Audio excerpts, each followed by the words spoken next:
Hola, ¿qué tal? Y bueno, hoy vamos a abordar un tema clave que tiene que ver con el mercado de trabajo.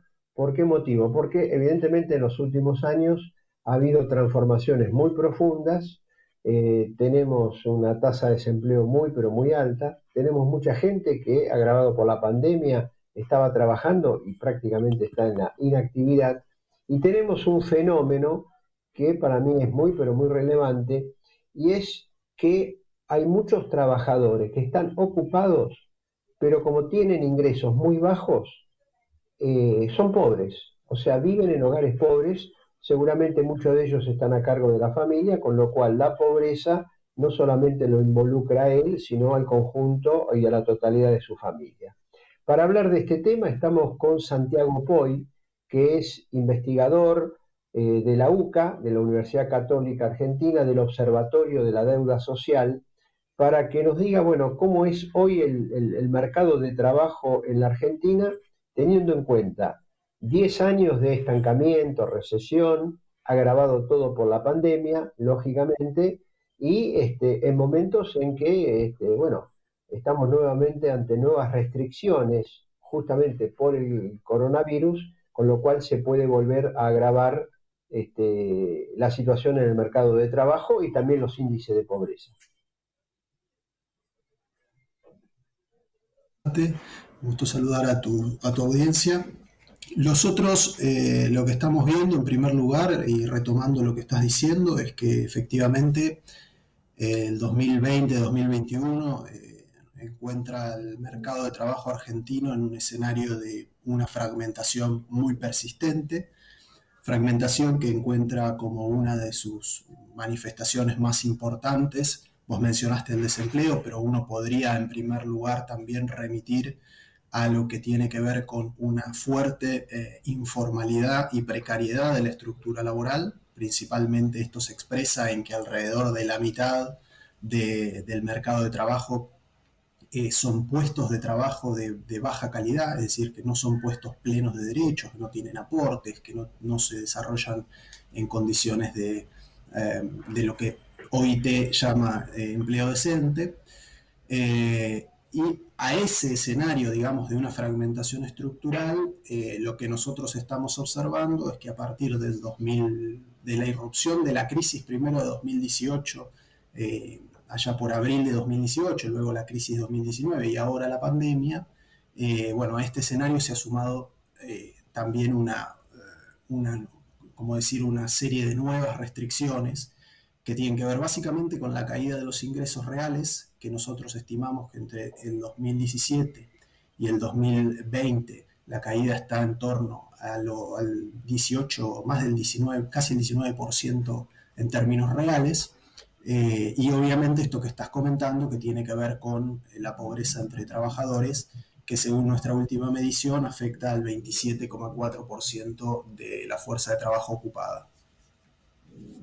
Ahora, Santiago, de ese 27,4%, ¿cómo, digamos, cómo se compone? ¿Por qué motivo? Porque mucha gente cree que, bueno, yo tengo un trabajo con aportes a la seguridad social, etcétera, bueno, en principio no debería ser pobre. Hasta ahora, cada vez que mirábamos los asalariados que estaban no registrados, de los datos del INDEC, surgía evidentemente un fuerte desnivel hacia abajo de los ingresos de esa población asalariada. Pero uno siempre suponía que si tenía un trabajo con todas las formalidades del caso desde el punto de vista de la seguridad social, podía zafar, digamos, de la pobreza, o por lo menos no caer en la pobreza. ¿Cómo se compone ese 27,4% que calculo yo que serán unos 4.300.000 trabajadores, un número bastante, bastante elevado? Mira, me gustaría hacerte algunos comentarios sobre esto que estás planteando. Lo primero es que, en efecto, la cuestión de los trabajadores pobres hoy es una discusión a nivel mundial. Es decir, está ocurriendo en todos los países esta discusión sobre un hecho que quizás para los latinoamericanos es algo bastante conocido, ¿no? Si uno recorre América Latina e incluso la Argentina, sabe que el trabajo no es un vector suficiente en muchos casos para evitar la pobreza, ¿no? Es algo, pero para muchos países europeos, para muchos países desarrollados, esto es algo relativamente más novedoso. Entonces, hoy es una discusión global. La OIT lo tiene como uno de los indicadores para medir justamente el mercado de trabajo. Y digamos entonces que eh, esta suerte de contradicción, ¿no?, entre lo que uno entiende por un trabajo, ¿no?, un trabajo decente que te evita el caer en pobreza, y la experiencia efectiva de una situación de privación económica, ¿no?, como lo medimos en Argentina a través de una canasta de línea de pobreza, ¿no?, dada por la línea de pobreza. Entonces, eso como una cuestión general es un debate a nivel internacional. Ahora, lo otro que está pasando en Argentina es que lo que estamos viendo es que hay una composición, llamémosle estructural, de este universo de trabajadores pobres, que tiene que ver con el sector informal, la economía social, la economía de muy baja productividad, eh, por una parte, ¿no?, el cuentapropismo de oficios. Eso es como una parte más tradicional. Y después hay un elemento de ciclo que también tiene que ver con justamente el deterioro que estamos viviendo de los ingresos reales de la población ocupada, que tiene que ver justamente con esta seguidilla que hemos vivido de años de altísima inflación en los cuales los salarios no alcanzan a empatarle ni a ganarle, no digamos ya, a la inflación. Entonces, ¿qué vemos? Vemos que a ese universo más estructural de cuentapropismo informal, asalariados informales no registrados, etcétera, se le suma una parte de trabajadores formales, trabajadores registrados, ¿sí?, que tienen un empleo pero que no alcanzan los ingresos. Entonces, por eso nosotros estamos observando que de ese universo, ¿no?, de ese 100% de trabajadores pobres, ¿no?, hay casi una cuarta parte, ¿no?, que son asalariados que tienen aportes jubilatorios, ¿no? El resto son no asalariados que no tienen aportes, y casi tres cuartas partes, ¿no?, son no asalariados que no tienen aportes y asalariados que son informales o no tienen descuento jubilatorio. Pero hay una cuarta parte que efectivamente, como vos estabas mencionando, tienen aportes, tienen un trabajo registrado, pero evidentemente ese trabajo que tienen no alcanza para cubrir las necesidades que tienen sus hogares. Digamos que ese es el aspecto también que uno tiene que pensar cuando piensa la pobreza es de trabajadores, un desbalance entre los recursos que reúnen los trabajadores y las necesidades que tienen sus hogares. Ahora bien, bueno, estamos en ese caso, ese 25% que mencionás sería entonces un poquito más de 1 millón de personas, bastante el número, ¿no? Ahora, también está el otro fenómeno que me llamó la atención del informe que ustedes presentaron y que tiene que ver con el desempleo.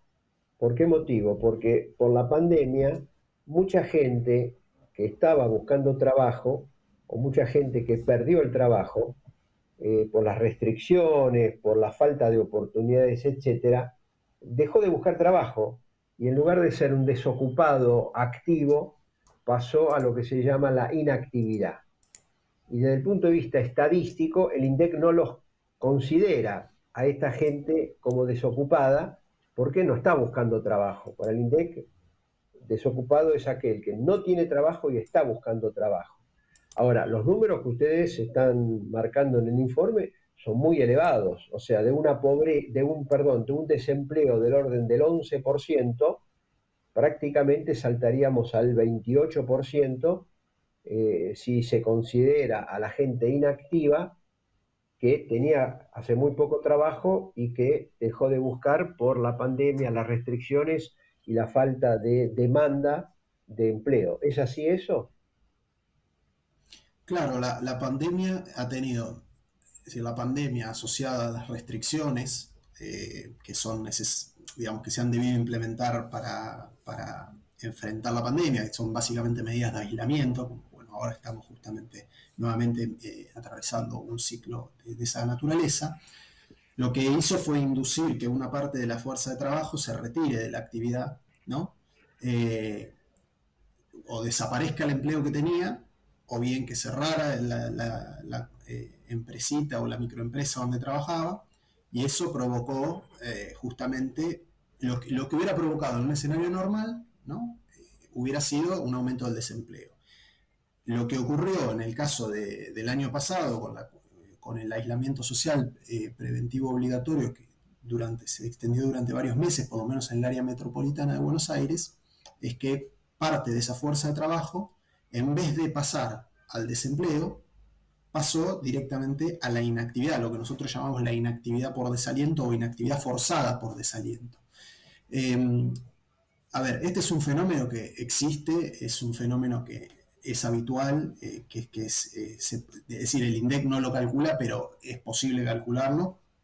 Y nosotros estamos estimando que efectivamente en el periodo que nosotros medimos, julio-octubre, la medición está dando algo así como un 28% de una tasa de desocupación ampliada. Lo que llamamos una tasa de desocupación ampliada es considerando el efecto del desaliento que estoy diciendo, ¿no? Es decir, si las personas que pasaron de ser parte de la población económicamente activa a la población económicamente inactiva se hubieran mantenido en actividad pero sin empleo, ¿no? Entonces, o sea, como buscando un trabajo, ¿no? Entonces, ese recálculo es el que da esta magnitud. Y sí, es parte, digamos, del fenómeno más importante que se registró en el mercado de trabajo durante el 2020 y que, bueno, no sabemos si no volverá a ocurrir en parte, ¿no? Ahora en este En este 2021. periodo, claro, con la segunda ola, digamos, ¿no? de la pandemia.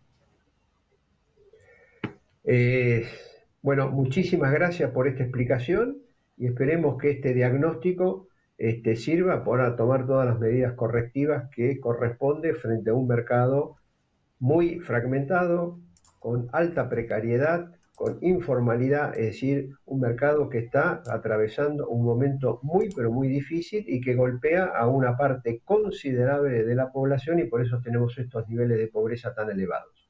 Nuevamente, Poi, muchas gracias y con la audiencia nos reencontramos la próxima semana.